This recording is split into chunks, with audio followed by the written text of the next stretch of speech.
समझा बुझा के चलो ना फौजी राणा सिंह हमारे मास्टर साहब गीत बना दो कि नहीं कन्या लिया है आज ऊपर सुहाग रात बा हाँ हो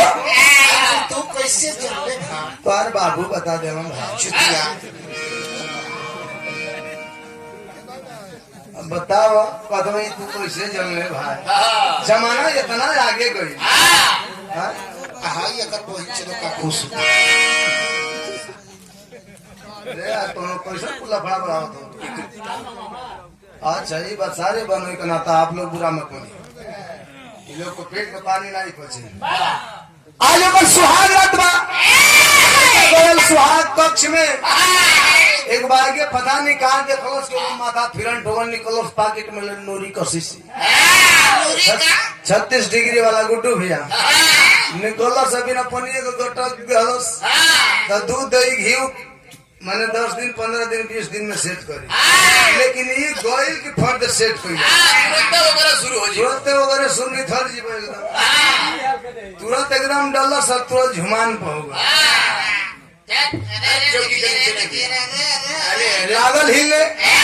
मेहरारू नहीं कन्या उठ के खड़ा हो गई ये कैसे दहिया में मोरो मुंह वो दुल्ही लगल पूछा कहा भाई जी कहा ऐसे टरुआ थे तब देखो ऐसा ही गईला के बाद ऐसा पोजीशन में हो जाए आदमी के समझे में ना वाला कि करोड़ों रस में हाँ अब कहा जब पूछा तो कहने अरे भाई बोलो तुम अरे यार मोकर बात बताओ थे तो पिया कहा कर लगल जो में वहां तो ऐसे हो गल मैंने बोल गए बोल ऐसा ही तो मैं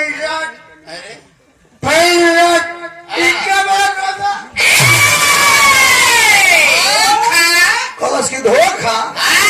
कैसा धोखा तुम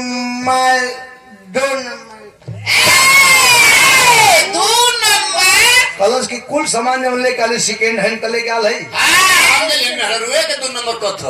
ओकर कौन भरोसा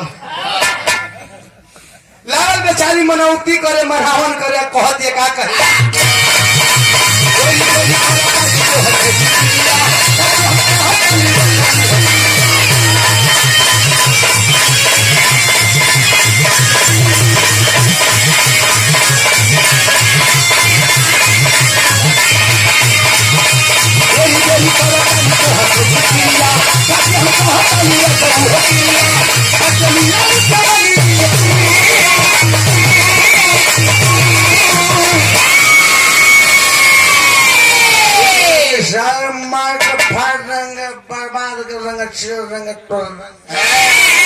अलग की का है तो कहता